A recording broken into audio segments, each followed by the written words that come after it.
Dr. Terence Lester knows what it means to hit rock bottom.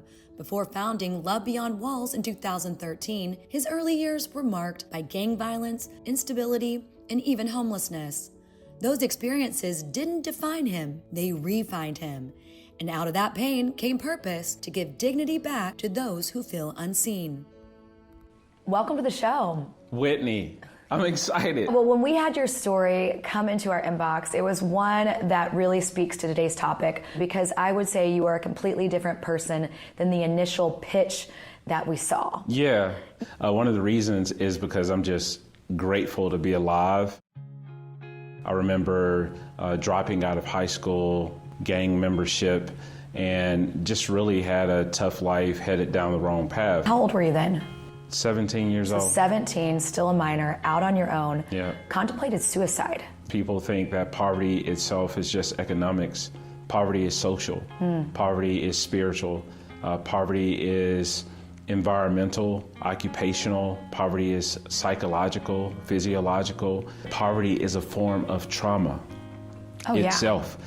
We can't separate the two. And whenever you navigate any form of trauma, sometimes that trauma can impact your emotional state. I was trying to find my place in my community and my family, and nothing really spoke to me but God. It was really God that pulled you out.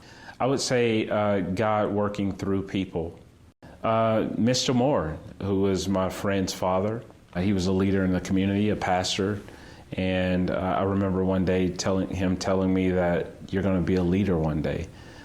He's the same person that told me that he thought I could put myself through school, that I could overcome my circumstances. Because people don't become what you want them to become, they become what you encourage them to become. Community became his turning point. Mentors fanned the flame, and the former dropout earned a doctorate and now writes and teaches from the very road he survived. What did it take for you to believe in yourself? People allowed me to borrow their courage and confidence in me long before I had it.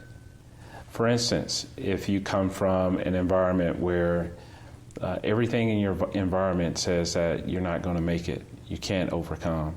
What if you're playing these narratives over and over in your mind? It creates imposter syndrome. But yet a Mr. Moore can come into your life and say, I see potential in you, even when you don't feel that within yourself. One of the programs I'm most excited about is an initiative that we started called Zion's Closet. Imagine a Title I school, elementary school, where students will come to school and their families may be unhoused.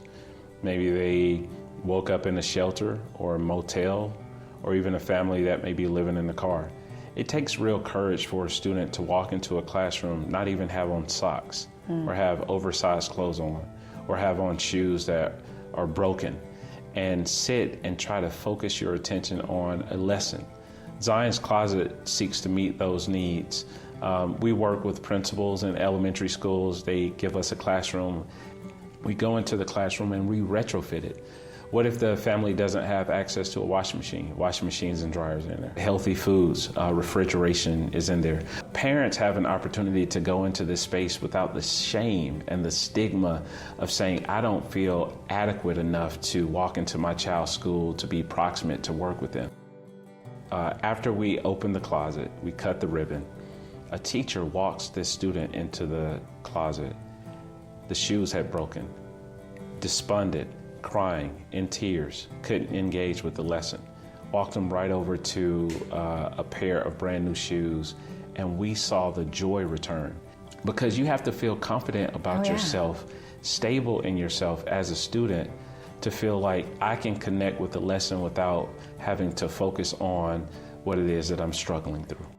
Zion's Closet is expanding across schools through local partners, making basics accessible so kids can learn. For the kids watching that might be in a difficult situation like you were, what would you say to them about getting out and getting out safely? I would say my story shouldn't be rare, and it shouldn't be so difficult for you. That one, faith is anchor. It's something that can help you build the resilience. I would say there is a community out there waiting to support you. I would say your dreams matter. allow yourself to dream. I love it. Well, thank you so much for coming on. Thank you. Yeah.